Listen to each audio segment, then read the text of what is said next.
Hi everyone, welcome back to the show. Let's check out the films that are going to come out today and see if they're going to pop or flop. We're going to check out Hoppers, The Bride, Protector, and Peaky Blinders, The Immortal Man.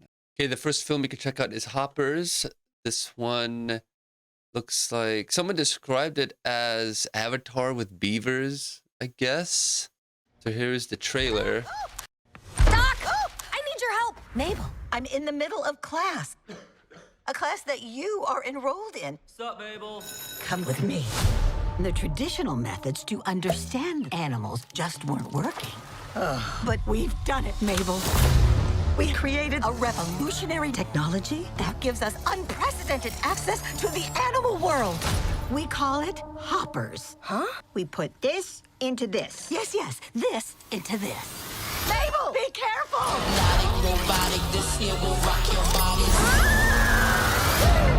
Whoa. And they were in the same den.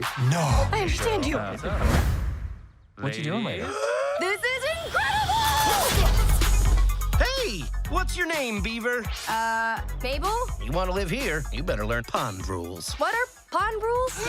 Oh, I am clearing the rest of the day. Let's hear it for Mabel, everyone.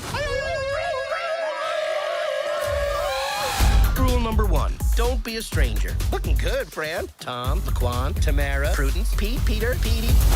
Yeah, it's crowded, but we're still alive. Rule number 2, when you gotta eat, eat. How did he get a little crown? That's your question? Fellow animals! The humans have stolen their last inch of land from us. There he is. We gotta fight back! She seems to have become a Joan of Arc type rebel leader. Mabel, we do not use hopping technology to upset the animal world. She found the button. The Animal Council has been summoned. The shrill beaver is right. Yeah! Their treachery ends here, now. Yeah! Let's squish the humans. Yeah! Wait, squish? They squish us! Why shouldn't we squish one of them? I really don't think we need to go all the way to squish.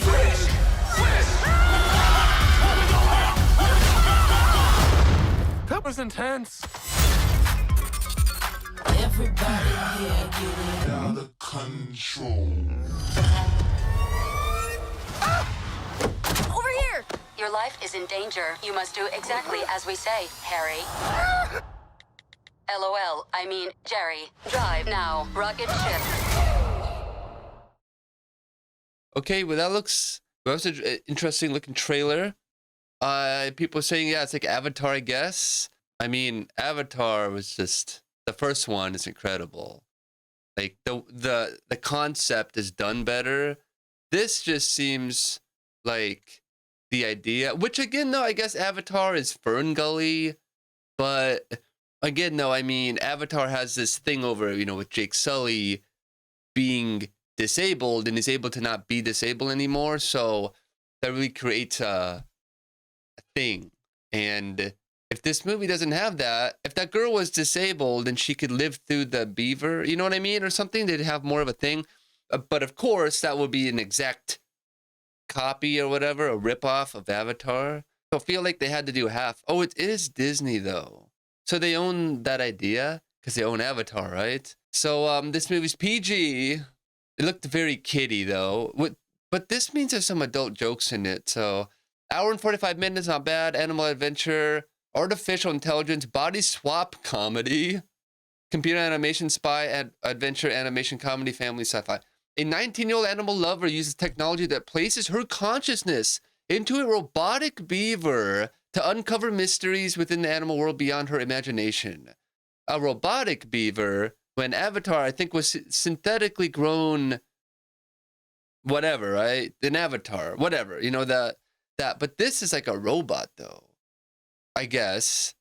I wonder how robotic it is, Has to be waterproof, has to be... you would hear the motors, you know what I mean? I don't think there's a real logical way to do this.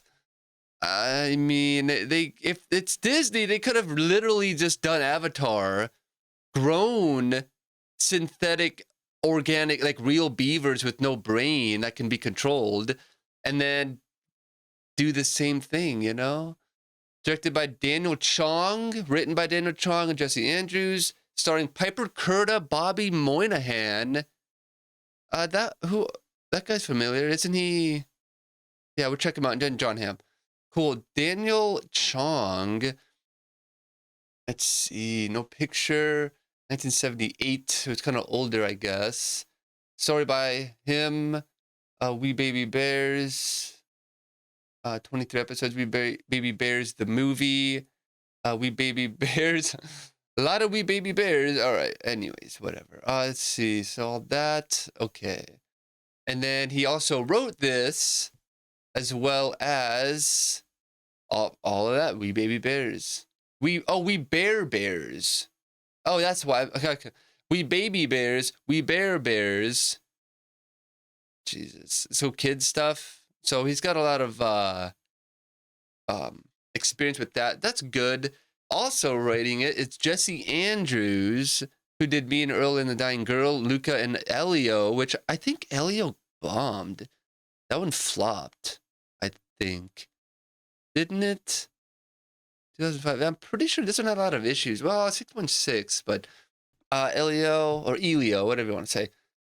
Did Every Day, Luca, Margot versus Lily, Me and Earl and the Dying Girl. Wait, he wrote the...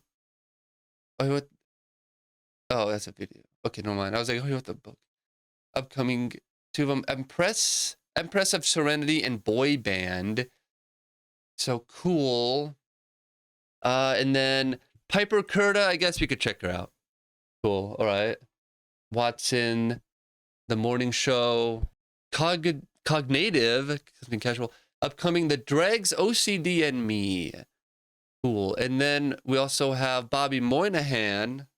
Check him. Oh yeah, from SNL. Yeah, that guy's hilarious. Who's he playing then? Operas. King George. Is that supposed to be the other one? The with Mowgli. Supposed to be a reference to that. The Jungle Book. And then John Hamm. Who could this guy be? Cool. I wonder what else is coming up. Saturday Night Live. Let's see. You think they're going to make a Mad Men movie, like Peaky Blinders, The Immortal Man? Your Friends and Neighbors. Oh, yeah. Oh, yeah, that's the show that's going on. Wilder and Me, off-season, American Hostage. 134 previous. All right, well. Interesting. Yeah, here they all are. Let's see. There's some reviews. 50 reviews so far. Let's see. 6 out of 10. Beavers, hundreds of beavers. It's actually nice to see a solid Pixar movie after a few disappointments and stinkers in the past years. While it's nothing really too new with its story and message, it is still fun, entertaining, and colorful thanks to Daniel Chong's comedic atmosphere and direction, or his comedic atmosphere and direction. The way how Chong explores the topic about humans and animals is niche, and I do enjoy what Chong does when he captures a comedic tone and timing. Alongside with the fun, colorful backgrounds and designs, the animation is very different to Pixar's usual works, but the overall designs are adorable and colorful. Especially the beaver and insects designs are simple yet cute. All the voice performances are pretty good. The characters are both a mixed bag of funny and not so funny. The character of Mabel is hyper but funny, chaotic, entertaining, alongside with King George, Jerry, and various animal characters. However, some of the characters, particularly the insect characters, that come off as kind of unlikable and annoying, which made it a bit difficult to find their comedic atmosphere and dynamics interesting. As mentioned, the writing as a whole isn't too new. I do appreciate the new concept that Disney needs to make new territories and stories for children. It's not a new concept, though. It's a different look of the concept. But the writing and structure pretty much is Avatar. There you go. And there are certain moments within the logic and core that sort of doesn't make much sense. And not every humor or comedic aspect worked for me. Overall, it's a decent and fun Pixar flick. I guess I'm much more of the old and mature Pixar lover, or person, I guess. But I'm glad to see them actually trying for once. Okay. That's interesting. Cool. Yeah, that's interesting. 10 out of 10. A story that made me feel seen. Come on. A beautiful made film that reminded me of why Pixar storytelling can still move people so deeply. The story may feel familiar in structure, but it is told with such sincerity, warmth, and emotional clarity that it still hits hard. What stayed with me the most was seeing an Asian female character portrayed as strong, energetic, and fully human, rather than confined to stereotypes. As an Asian living abroad, that meant more to me than I expected. It also made me reflect on how meaningful it is when creators from different backgrounds are able to bring their perspectives into mainstream storytelling. You can feel the care behind this film, not only in the animation and music, but in the humanity of the characters. Stories like this quietly challenge assumptions while still being accessible and heartfelt. I'm grateful this film exists and proud to support it. Do you think that's real? I mean, it might be, but that seems a little weird, doesn't it? 9 out of 10, do not just give animals a future, give Pixar a future. Okay. I believe what will be interesting with it is that the animation style differs from what Pixar or Disney usually looks like, such as not having surreal or beautiful eyes with shiny bodies. Instead, it is more comical, textureless, and geeky. It would be very fit for you if you were feeling tired of the bean mouth syndrome some characters suffer from. Animation differs are why I can love certain movies, such as the reason I like Illumination's Migration. Gosh, these are tough reads. At first, it would be also interesting given that this Pixar movie may not seem like the most emotional with a meaning like others. Well, actually, it does. It focuses on Mabel Tanaka with her love for animals and dismay about the destruction of the area for Mayor Jerry. About him who he is voiced by John Hamm. Ever since he was told about the trouble, he became a favorite to me. It would be ironic that Tom Lizard actually talks. Sounds like I read that wrong, but Gatto should take on a style too. Wow, who wrote this? Caddy Griffin say? All right, I don't know. 8 out of 10, best Pixar original since Coco. I can confidently say this: Hopper is my favorite original Pixar film since Coco. It has a great sense of humor and a lot of heart. The film mixes classic Pixar warmth with clever jokes and chaotic energy. Fun, heartwarming, and surprisingly exciting, especially in the second and third acts. It feels like a return to strong original storytelling for Pixar, one of their better originals in recent years. Okay, well, cool. 7 out of 10, 5 out of 10. Simply poor. Wow. I'll read this one. The decline of quality in recent years we are seeing from Disney is no stranger to this movie. What is strange is that Pixar sent behind this, and honestly, script is really bad. I believe it also has a very weak character development, so their actions do not appear logical. If that was done better, it could have saved it. I know that not every movie can be remarkable or a hit or groundbreaking like some Pixar Disney movies from the past, but this is probably the worst movie Pixar Disney collaboration ever brought to us. Maybe the AI is slowly taking over the studios in the dark. Who knows? That's possible. Apparently they want to do that, but that's interesting. The ones up here are saying that it looks like it's the new style, so it looks different. But perhaps that is a bad thing, and it's because it isn't produced well. Maybe like these people are thinking it's like a different style when actually it's poor quality. They're like, "Oh, this looks different." Yeah, it's because the animation is worse or whatever, Let's see if rated PG for action, parallel, some scary images in mild language. I think they have an F word in it. Let's see, it says Daniel Chong's first feature directorial effort for Pixar after working as a story artist on TV specials and Inside Out. Wow, nice. Let's see if there's any financial information. So far it's made $252,000. Okay, well then I'm gonna say that it's gonna be kind of weak, I guess. And I mean, hopefully the budget's low, but I think that Hoppers is gonna floppers. maybe poppers, but I think hoppers will floppers. I don't know. John Hamm might be the only reason it sticks. If this draws kids in, then yes, it could do well. But as for it being able to, like, I don't know. It might make a lot, but you think it's gonna knock? I mean, at the theaters right now is that movie. It could knock Goat down. I mean, Goat might be not as kiddie, and that's what might, you know, cause Hoppers to not do so well. If it really is too kiddie, it might not last a week. So I say Hoppers will make 60 million opening day, and the budget will come out that it'll be like an 80 or $100 million movie, in which case Hoppers will floppers. The next film is The Bride. I don't know why they keep making these Frankenstein films. There's other characters. This is so random. I'm already kind of looking at the plot. This seems ridiculous. Like, why though? But this is a thing. Why don't they do something like the multiverse? Like, you know? And then the Council of Frankenstein's Monsters or something. Frankenstein's monster. And it's just like variants from every other timeline. There's, you know what I mean?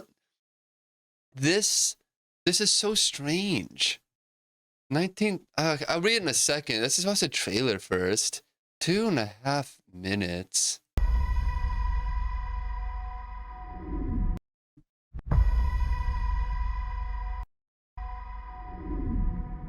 Can anybody help me?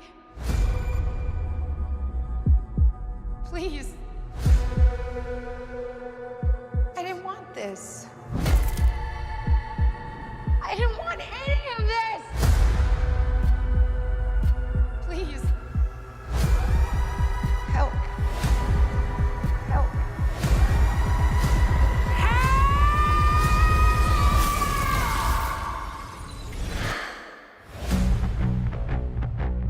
What happened?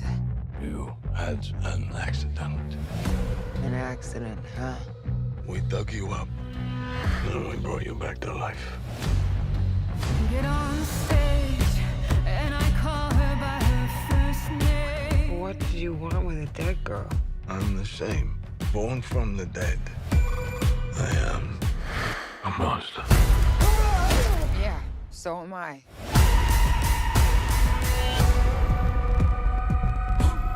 This world is a black hole.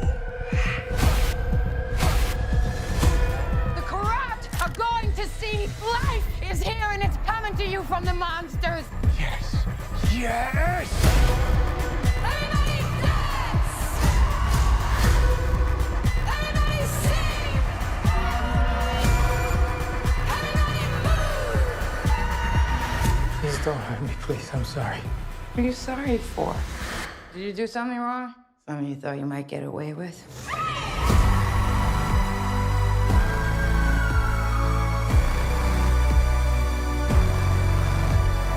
Stop right there!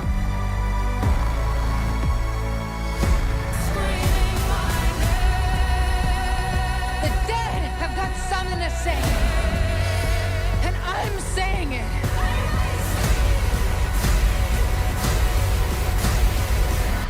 The bride of Frankenstein. No, just the bride.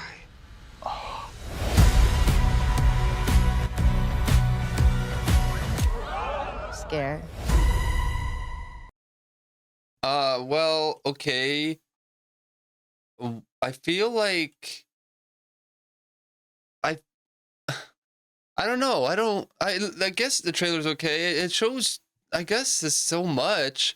I feel like they could have shown, like, what they could have done was like a preview or something, like a short trailer where these two are driving in a car and maybe they just got done with a police shootout, you know, and then they shot the tire on the last cop car. He veers off the road, crashes. He sits in the car, and then they talk. And that's the trailer, and then they say some things, so we get to see their character, We get a little bit of hint of what just happened, like a little bit of action.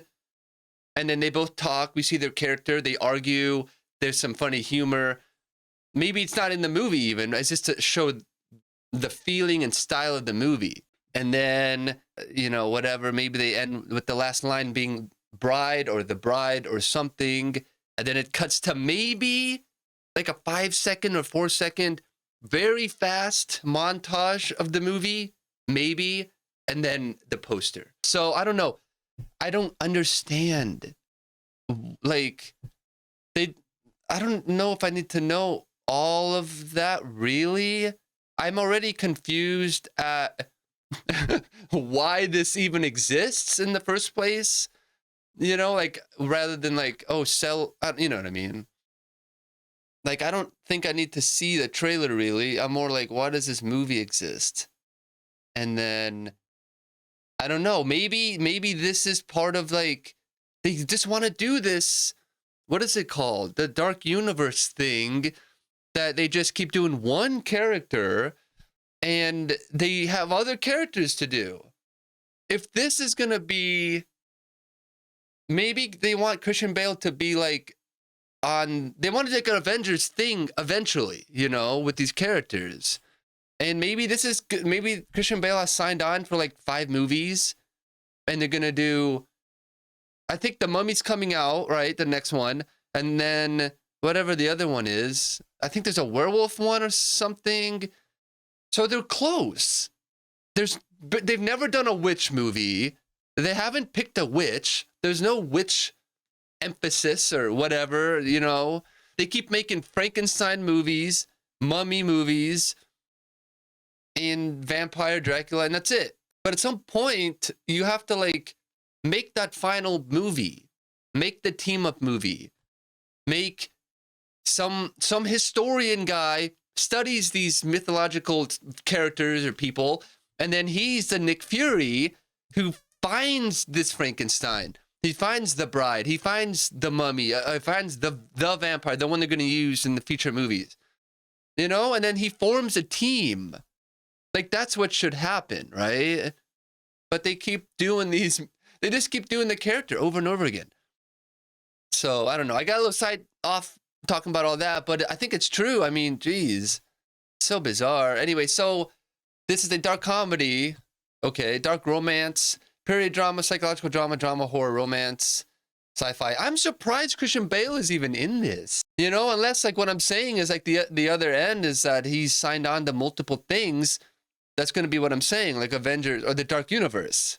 They're finally going to do it. And they have big stars that are going to do it to compete with Marvel. I think Marvel owns Frankenstein right now, don't they?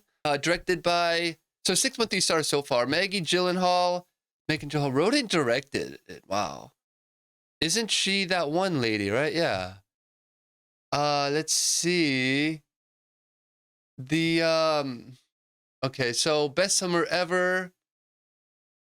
Oh, acted. Okay, I don't want to see that. Director. So The Bride, The Lost Daughter, and Homemade. He's done 3 movies, 6.5 stars average rating. So far, this has 6.3. I mean, maybe that's okay. See, he's only been a director, writer, or whatever for 6 years. Upcoming, let's see. Fans were... all right, I don't know what that is. But, and then, interesting. That's so funny. It looks really... the production looks really good, though. I mean, like, all the props, the costumes, the makeup, the style, whatever. The aesthetic of everything looks really cool. Jessie Buckley, The Bride. I am not familiar with her. Let's see what she's done. Hamnet. I didn't want someone. Thinking of ending things. The Bride, The Scarecrow's Wedding, Pride and Prejudice, How to Shoot a Ghost. Hamnet, David Copperfield, Wicked Little Letters, Fingernails, Scrooge, Dark Pictures, Men, Romeo and Juliet. And then upcoming is one, the 3 Incestuous Sisters. God, say that 3 times fast. Or 5. Or whatever. Let's see. Annette Bening, Penelope Cruz. Cool. Julianne Ho. John McGraw. Else. Cool. Most good cast, I guess. 16 reviews so far. 5 out of 10 with those leads. What a missed opportunity. That's what I'm feeling. That's my first thought. I was like, there's no way this movie's. I don't know. I feel like Christian Bale is in a movie that's not going to do well, right? That was my first thought. I was like, oh no, whose idea was this? He must be desperate or something, or how? I don't know. That's so weird. Let's see. 5 out of 10. What a waste. Such a pity. A real letdown. I'm bemoaning because it pains me to see that this did not live up to its great potential. Those who have not watched Elsa Lanchester as a Bride of Frankenstein will understandably be contented by this version, which is not a remake, but one that is inspired by the original. As for myself, who not only have but also count them among my favorite film and movie character, comparisons are inevitable. While I'm quite taken with Christian Bale's Frankenstein, I find Jessie Buckley's Bride to be far less likable. And so after a while, one gets tired of her antics and starts checking the time instead.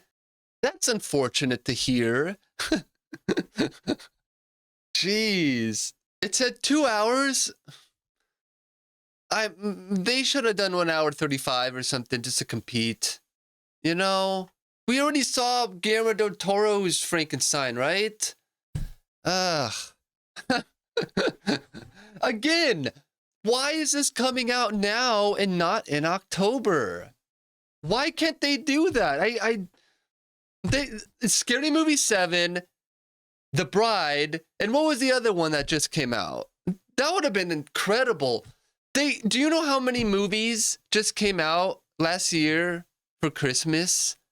There's so many versions of a Christmas movie. And then January and February, they're popping up on Netflix. Well, you know what I mean. They're just like all of a sudden, all these movies that got left over or something.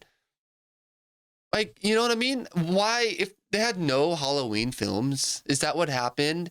They said, hey, we don't have that many, but we have some open spots in February. And so we're going to, in March or whatever, you know? So we're going to put a couple of these movies there, and that's what that's going to be. And they're like, what? February, March, Halloween movies? Okay, sure. Why not? They're like, yeah, we're going to put Scream 7 also. Like, what? Scream 7? So I don't know. So 8 out of 10, just a fun pastiche. With echoes of Fritz Lang's Metropolis, various Lady Gaga and Billy Idol videos, and Bonnie and Clyde, Gyllenhaal throws together an interesting directorial debut that subverts old Frankenstein conventions with feminist leanings and distracts from spring allergies and a world stage much darker than anything its playful spirit could offer audience at the moment. So this is her directorial debut. Actually, had 3. This should be her 3rd one. And then hopefully other players in the genre will follow suit. Margot Robbie could host SNL with Jacob Elordi, put on tuxes and sing Putting on the Ritz to quell a terrified audience. And while we're at it, let's dig up Robert Palmer and Tony Thompson and get Power Station back together. Bang a gong, we're in Iran, get it on. Great job, Maggie. Okay, that's a reference to that song, I think. What? That's weird. Anyway, okay. That's that comment. This one's 2 out of 10. What a misfire. The Bride is a terribly slow, misguided, incoherent mess. It plays like a huge swing at something bold and operatic, but instead collapses under its own weight. The pacing is glacial.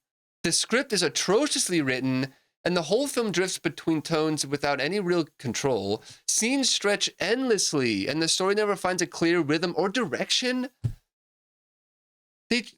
Oh man. What makes it worse is the film constantly insists on its own importance. What makes it worse is that the film constantly insists on its own importance. Big visual gestures and theatrical performances to sell the illusion of something profound, but underneath it all, there's surprisingly little substance. It feels less like a daring reimagining and more like an indulgent experiment that no one involved quite knew how to shape.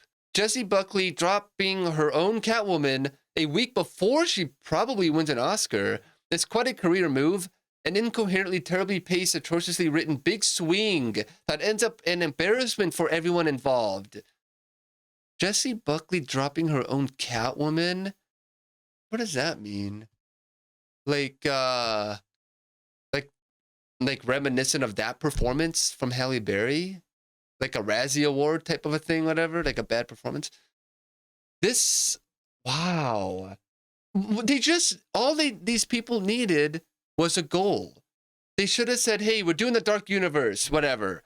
And then they said, okay, so we're going to do 3 movies for Frankenstein. They're all going to get 3 movies. And then there's going to be 2 big individual movies that they're all going to team up, right? And then the first Frankenstein movie is they get together, they have their problems. They get together, they have their problems. Maybe they get together and then maybe she betrays him and he doesn't know why. Boom. Now we wait for the sequel, right? Then the sequel is more of the first. He's trying to figure out what's going on. And then they get to a point where maybe they both get tricked for the second one, which leads to the third one, and they have to work together again. And then the third one is all their issues are gone, everything, whatever. Maybe in between, maybe that one is when they have the 1 and 2 big movies, like Avengers style movies that they all team up for. So I don't know. I don't really understand how hard this could have been. They could have ended, maybe it could have ended with them breaking up and not getting together, like a sad ending. Or, they're supposed to go through the ringer and have a lot of issues throughout the film, right? And then at the end, you care about these 2. And then maybe since you care about them so much, there is something that tears them apart and you feel bad. In the second movie, you want them to get back together. You know what I mean? So you have more of a connection maybe or something. Something. She has trust issues. He has trust issues. Something. Someone has an issue, and it takes 3 movies to get over it, I don't get how hard that is. I don't get it, James Gunn did it. A lot of people can do it. So it can happen. You have to make us care about these characters. I don't understand that. It's very simple. And then beautiful right after. Good Lord. What do you believe? What do you believe? This guy could have gave it a 1 out of 10 and said, this movie sucks. He said, nope, I'm going to give it 2. I like Christian Bale, And then this makes sense. This seems like something somebody would say, right? About a movie. This, right after that, 10 out of 10, beautiful. I just finished watching Maggie Gyllenhaal's The Bride. It's a beautiful reimagining of the classic horror story, again, with the style of Bonnie and Clyde. Both Jessie Buckley and Christian Bale rule as the it monster couple. Come on. It's insanely brilliant and emotional in a romantic, horrifying way, where the people are true monsters around our lovely couple in this mad love fest of a feature. Also great performances from Jake Gyllenhaal, Penelope Cruz, Peter Sarsgaard, Annette Bening, and many more. Hats off to Maggie for making something gorgeous. Well, Christian Bale's acting looked good, so... But again, though, his acting, is separate from the story. He's a good actor. He didn't write it. So, I don't know. This is very strange, though. What do you believe here? 9 out of 10, totally amazing. 10 out of 10, Jessie Buckley is so good. 10 out of 10, knocked my socks off. 7 out of 10, strong concept, thin execution. 9 out of 10. Mary, Ida, Penny, Jesse, Maggie. 7 out of 10. Between impact and redundancy, a film that shines and stumbles in equal measure. These are some mixed. Wow. Yeah, this is probably not going to do well. 3 out of 10. Another proof of Hollywood's decline. Oh my God. 3 out of 10. Down bad. And then 10 out of 10. Jesus Christ. What a movie. How, like, what do you believe? 4 out of 10. How I Got My Husband Back. I don't know what to believe. What do you think's true? Out of all of those, I go with the ones that is kind of honest sounding, like it's disjointed. Very rare that movies are good, right? So when you hear movies are bad, you're probably like, yeah, that's probably true. Movies aren't that good right now. You know what I mean? Rated R for strong, bloody, violent content, sexual content, nudity, and language. They're gonna kill people. You're gonna see Franken boobs and Franken butts and other Franken genitals. Really? And language? You think you're gonna see Christian Bale nude? Probably from the back, huh? There's probably gonna be like a shower scene. I don't know. Again, though, I mean, what do, right? Avengers and all that is PG-13 with some adult stuff, and it was very accessible. Everybody was able to watch those, right? If they're trying to do a big universe thing and they're making this rated R, I mean, it's just, this gives it more freedom, I guess, but this is Maggie Gyllenhaal's writing. Right? She's like, I've always wanted to see sex scenes with Frankenstein, I guess. I don't know. If it's that's the thing. If it's appropriate, then it's okay. If it's just like a fanfic or something, or fanfic, that's different. But if they literally get turned on and are in love and then that happens, okay. But you know what I mean? But if it's like the point is this first and then the story, I don't know. It should be the story first, and then they have time to do that, then do that. If they're being chased by the police, they probably don't have time to do that. If it's a movie, yeah. But you know what I'm saying. It's just like, if they're trying to get more people to watch it and get more money, they should have made it PG or PG-13, basically, is what I'm saying, because this knocks out all the kids, the young teens who can't really see the movie yet. And they're probably the ones who'd want to see it, maybe, right? I don't know. And it would have really been a test at Maggie Gyllenhaal, whatever, to see if she can write clean stuff, right? And it's still being compelling and, like, watchable and stuff. Let's see, just one bit of trivia. The film contains some visual homages to Fritz Lang's Metropolis, 1927. Bridget Helm, Maria, was an inspiration for The Bride and had been considered by James Whale for the part in Bride of Frankenstein, 1935. But she turned it down. She was considered for a movie back in 1935? I don't know. Probably worded that weirdly, or I read it wrong. Let's see if there's any budget information. Wow, finally! $80 million budget. $80 million. There's no way. This is going to make 60. Right? Wow. I'm surprised. I'm actually surprised that 80 million for this film. Well, I'm going to say 80 million. I don't know what to say. Give me a sec. I think that since Christian Bale will be there, he'll draw people in, and it's gonna get it'll get a mixed, it'll be like it's mixed and stuff. It doesn't know what it wants to be or do or whatever. I mean, it's dark comedy. I don't know. They could have just stayed romantic, maybe. Dark comedy, dark romance. I don't know. It's like, is it supposed to be funny or serious? You know what I mean? But funny stuff can be, serious stuff can be funny too. If a moment calls for humor, then, like, it doesn't have to be like humor and then everything's funny, like Scary Movie. you know? So I think that with the budget of 80 million, it's going to make 60 million maybe. And then, I don't know. It's probably going to do 100, over 100 by the end of its run. So it'll probably end up okay, I guess. But I'm going to say that it's going to flop opening day with 60 million. Protector is the next film that we can check out. I've been taught all there is to know about taking a life. But giving a life, bringing someone into the world. Chloe! Happy birthday! Caring for a child. You're so beautiful. You're like my best friend. Just hope you know that. You're on your own.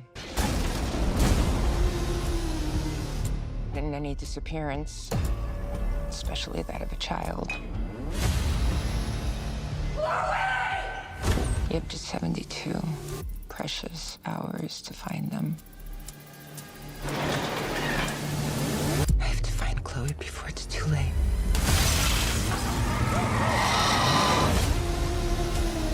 You have no idea what you're dealing with. What she's capable of. That woman has killed 13 people. 13 human traffickers. Who is she? A mother looking for a child that was abducted. I want this woman found, and I want her dead.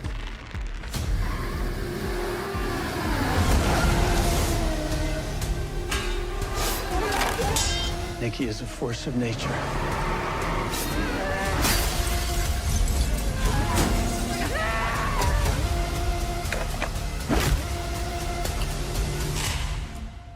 I'm gonna give you one chance. Tell me where she is, and I'll let you live. I'm not in charge. I can help you get to him.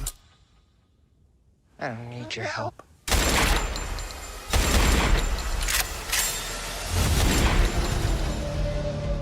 I'm coming for you. Nice trailer editing, I would say. I mean, I like the gunshot, and then it gets the next one. So, okay, I mean, John Wick, like, you know, whatever. Hour and a half, there you go. Rated R, there you go. I mean, that's pretty straightforward. Action drama, mystery thriller. Former war hero Nikki's peaceful life is shattered when her daughter is kidnapped. Thrust into the criminal underworld. While hunted by cops and military, she must fight to rescue her child. I mean, there you go. Pretty straightforward. And she's probably going to lose, and then you're going to care about her, and then you're going to want her to get her child back. She's probably going to have flashbacks of her hanging out with the child, cute moments that are going to reinforce her connection to her. You're going to feel really bad. She does good stuff that you agree with. You don't like the people who are against her. You want her to win. Hour and a half later, she gets her child back, and you're happy, and they're happy. You know, and Adrian Grunberg here and Bong Sia-mun are happy too. Everyone's happy. You know what I mean? I think that this one could do well if it, you know, it should do just that, right? Should literally do just that. So, I don't know. Let's check out Adrian Grunberg. I think this could do well, this one. Even though it's kind of, you know, same stuff, right? Here he is, second unit director and assistant director. Protector, The Gringo Hunters, Bandidos, TV series, 5 episodes. The Gringo Hunters, 4 episodes. The Black Demon, directed by 3.7. Uh-oh. And people didn't like that one. Luis Miguel, the series, 8 stars, 3 episodes, TV miniseries directed by. Rambo Last Blood, 6.1 stars. Wow, he directed it. Wow. In 2019. Interesting. Here on Earth miniseries and Get the Gringo director. Isn't that the Mel Gibson one, I think? Wow. Cool then. Oh, and he's written something. Get the Gringo written by. And it worked on Narcos. This guy's got a wow, Jack Reacher. This guy's got a lot of Wall Street. This guy's got a lot of experience. Jarhead. Wow. holy crap. Okay. Jesus, he's been like all the big movies. Holy crap. This guy knows what he's doing. Directing that. Written by Bong Seob Moon. Or Moon. Bong Seob Moon. Protector, Memories of Darkness, Atlantis, Legend of Golden Grasshopper. No picture. He's probably not on the pretty side. You know, that's it? He's that new? Oh. Surprising. So, Thieves Highway, not that good, and this one a little better. Interesting. So, really? So, he must not, you must not get your picture on here unless you've made like 5 movies, right? He's 2 or 3 movies away from his picture being here. And we get to see what Mr. Moon looks like. Starring Milia, let's see, Jovovich. I'm not familiar with her. Let's see what movie she did. I'm not familiar with this person. The Fifth Element. Oh, is that what I just saw? Twilight of the Dead, Midnight. World Breaker, 4.2 last year. Not that good. Played mom. Protector, this one. That 7 stars, that's not bad. This could do okay. In the Lost Lands, Breathe, 4.3, 4.7. Oh my god. Not good. The Rookies, Hellboy. Oh, that's the... Oh, that one's so unnecessarily violent. Jesus. I think it didn't do well. 5.3. Jesus. Future World, Robot Chicken. That's random. Resident Evil, the final chapter. Does she play the main character? Oh. Is that... Okay, well, then there you go. D.B. Sweeney. I'm not familiar. I've heard the name. D.B. Sweeney. That's the Extraction. I didn't see that one. And then what about... Let's see, what else? Cutting Eyes Far in the Sky. Finding Her Edge. Mountain Men. Protector. This one. Upcoming, The Legend of Van Dorn. That's some more. Red Ink. Oh, that's a Moray. Sorry. Interesting. The Terminator List. Terminal List. Dark Wolf. Prisoner of War. Megalopolis. I like that movie. That movie was weirdly strange, but I thought it was pretty cool. That's hilarious.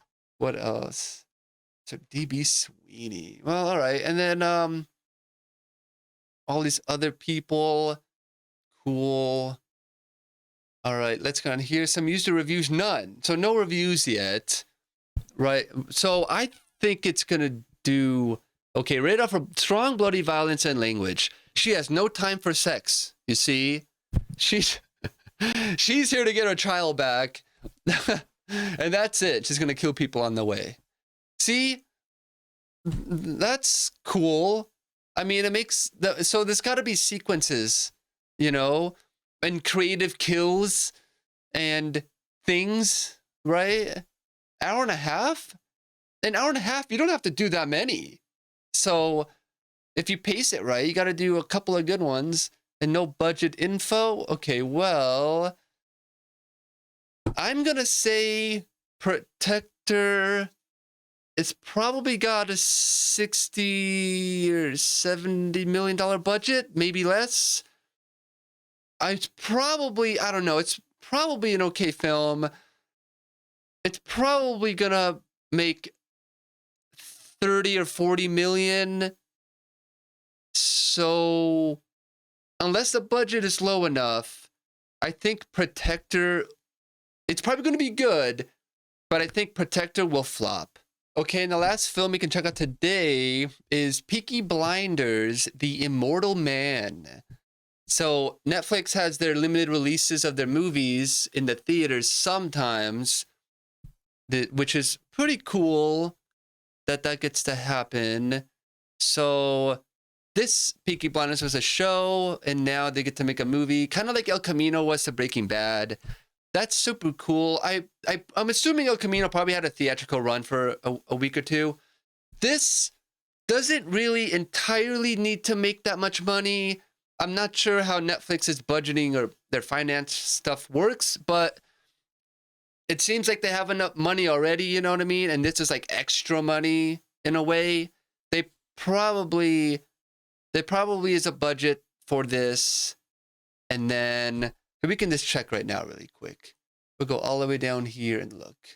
Yeah, no budget information available. I'm going to go with probably, I don't know, 50 million, 100 million, 100 million for this. Peaky Blinders and Netflix has money. I mean, if they have the sets and everything laying around, they probably said this. They probably said in 2026, we're going to release a Peaky Blinders film. We want one. Or you told us there's more story. The director or the writer was like, hey, I have like kind of a little bit more story I want to write or whatever, you know, but it's not a series. It's not a lot of stuff. And said, okay, just make a movie. Here's 50 million. Here's 100 million. Go make a movie. We'll call up Cillian. We'll get everybody back. You know, Barry Keoghan. He's done filming the Joker for Matt Reeves, you know, whatever. Get him over here. Film your thing. Do your thing. Keep it under 2 hours because all the movies are an hour and 45 minutes right now. Keep it short. Do whatever you want. Make it rated R. And that's it. Hopefully the budget is low enough. I feel like it doesn't matter how much this makes with this theatrical run. I would say it probably doesn't affect Netflix at all, really. So anyway, let's go down and check the trailer out. Tell me, you live in a house haunted with ghosts of people who died because of you. You abandoned your kingdom, and you abandoned your son. How does it feel to be a poor but hanging from a nail? Your gypsy son is running the Peaky Blinders like it's 1919 all over again. I could Sally secrets that would turn me pale. I can't help him because I'm not that man anymore.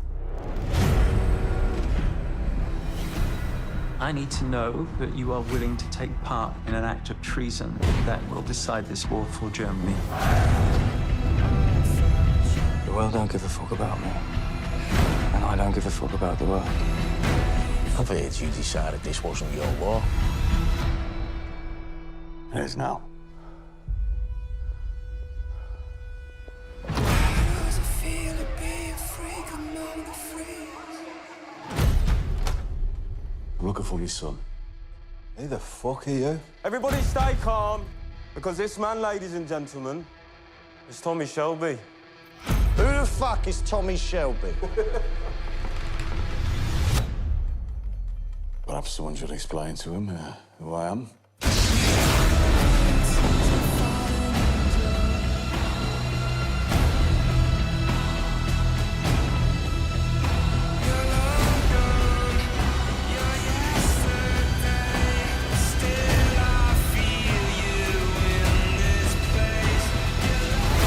Once, I nearly got fucking everything.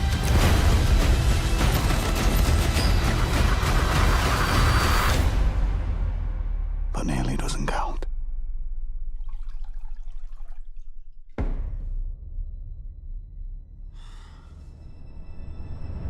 How does it feel to be a savage and a beast? Okay, well, there you go. Very interesting. So yeah, if it's just more of the story, or if there's something that said, hey, I have an idea for a movie. They also have to make it quick before these characters get older, by the way. Unless there's a time shift in the movie, like, hey, like, oh, it's been 5 years, you know? It's like, okay. I was like, it's been 10 years, like, and they're all older in real life. So they kind of had to make this quick in a way. Unless maybe they filmed it a while ago and then they're releasing it now. That would have been a cool idea. That's what I'm thinking.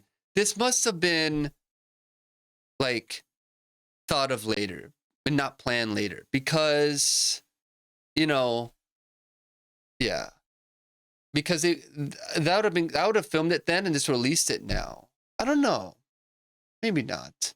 That'd be cool though, because they would look, I mean, I know they could de-age and all that stuff, but so I don't know. Interesting. Well, rated R, 1 hour and 52 minutes.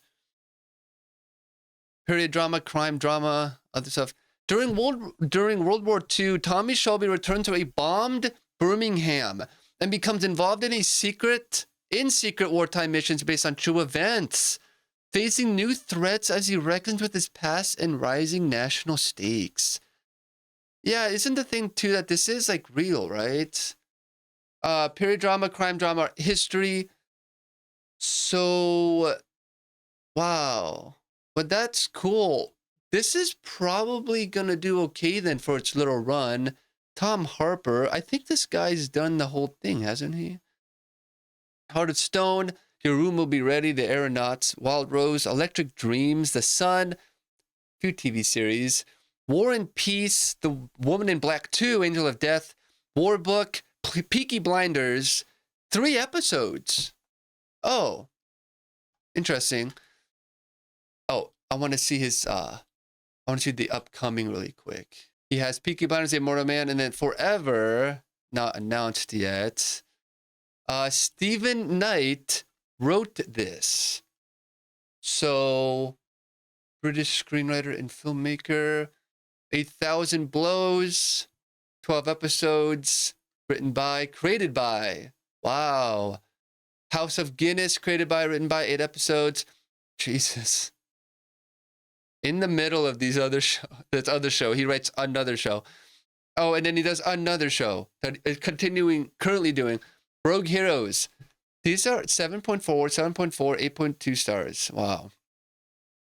So his TV series are highly rated, I guess. And then in comparison to LeChoy and Maria got less, and The Veil, The Town, or This Town, a show. Again, he's better at making shows. His shows, well, except for this one, his shows have high ratings. Peaky Blinders, wow, 36, there you go. So he's behind it then. Wow. Who Wants to Be a Millionaire? Stop. Wait, what? Oh, this is the new one, not the original one, right? Or something. I don't know. Wow, this guy. Dude, this guy's creative. Stephen Knight. Wow. That's really cool. And then upcoming, he's not done yet. Wow. Untitled Peaky Blinders sequel series #1. Wow, it's back. There you go. I haven't heard anything about that. 6-episode sequel series. Wow. They do the show, and then they do this movie in development, and then we're gonna get the Untitled Peaky Blinders sequel series. Wait, this is to not to The Immortal Man. This is to the show, the original series. That's gonna be weird with the timeline, right? It's gonna be kind of annoying. Like Breaking Bad didn't do Breaking Badder, you know what I mean? Breaking Worse. And it's them again, and they have kids. They're retired. They're teaching their kids how to make meth. Oh, you're going to take over the family business, Walt Jr., whatever, right? But that would be the sequel to that, would just be Breaking Worse. And then it's, yeah. But they didn't do that. They did the show. They did the little extra El Camino film.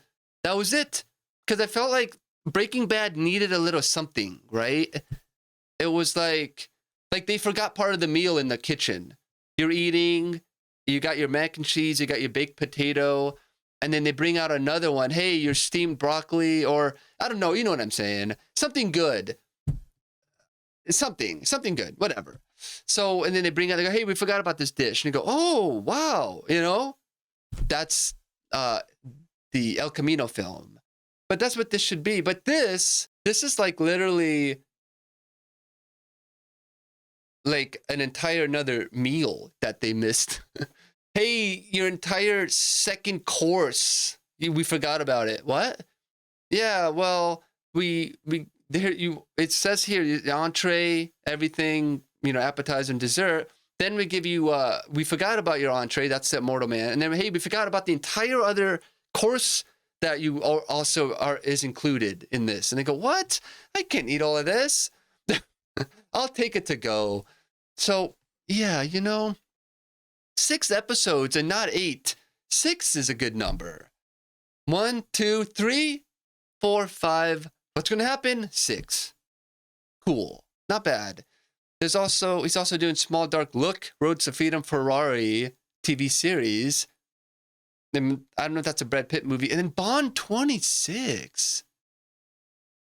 Is that the reboot? I got to check that out.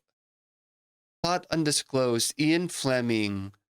Denis Villeneuve. Dune, right? Bond 26. So that's the new Bond movie. Wow. Okay. Anyways, I don't want to get too sidetracked. So this guy's got a lot of experience. This is going to do good. Cillian Murphy, or Cillian Murphy, whatever you want to pronounce his name. Rebecca Ferguson and Barry Keoghan, or Keegan, or Kogan, or whatever you want to pronounce that one as well. Here they all are. Stephen Graham is in it. Cool. Very awesome. Very awesome. Let's see. Bloody violence, bloody images, language throughout, some drug use and nudity. Drug use in 1930s? What did they have back then?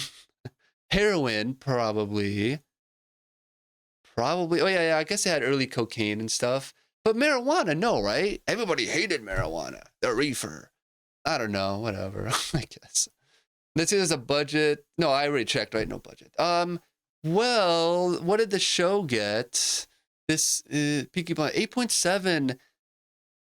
Oh, the real story. Oh, and that sucks. The real story gets a 5.5 star rating. I mean, dude, I know it's probably not like. I know it's not the show, but it's the real thing. Give it a chance. That sucks. Okay, anyways, let's see. I'm going to say that, I mean, there's really no reason to even guess on this. It's probably going to pop, but financially, it doesn't really matter in a way.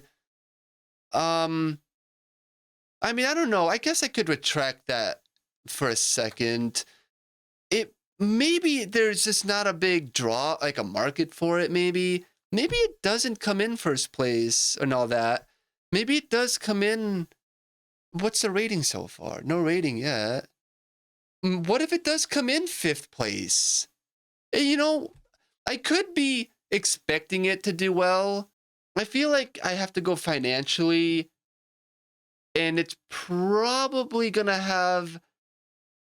It's 60 million opening day, maybe, but the budget's probably 100 million. But it works differently, right? So I guess, right? So it's probably gonna flop, right? And then eventually, and then it's gonna be there for 2 weeks. Probably end up making 100 million or 120, and then they're gonna pull it. So yeah, so I think Peaky Blinders will flop opening day. Or not come in first or second or third place. Okay, so again, my guess is for these films is that Hoppers is gonna floppers. It has a chance to poppers, but I think ultimately it's probably gonna floppers. The Bride, I feel like it's gonna flop the first day. I don't think it's gonna have enough to really, to do enough, to really be successful. So I think The Bride will flop. Protector, I think, has a chance to do well. I think that people are not going to give it a chance, and it's going to flop unless the budget is low enough. Peaky Blinders is, I think, actually going to flop because I feel like it doesn't have as big as an audience as people are expecting. and it only is going to be there for a few weeks anyways. So Peaky Blinders will flop at the box office. Okay, now we can check out the current box office, I guess, and some Rotten Tomatoes stuff. I was going to use the numbers.com, but the website is down. So I have to use Rotten Tomatoes. Hoppers so far has 95% from the critics. So that's good news. It could do well. The Bride has 62%. Peaky Blinders has 92% so far. I think, wow, the critics hated Scream 7. God. Epic was doing well. Wuthering Heights is mixed. I guess that's the final one. Goat? That's very interesting. I guess that really turned out well. Cold Storage flopped.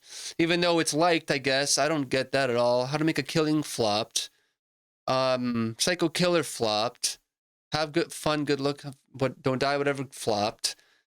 Crime 101, it kind of flopped, sorta. I don't know. It's liked, I guess.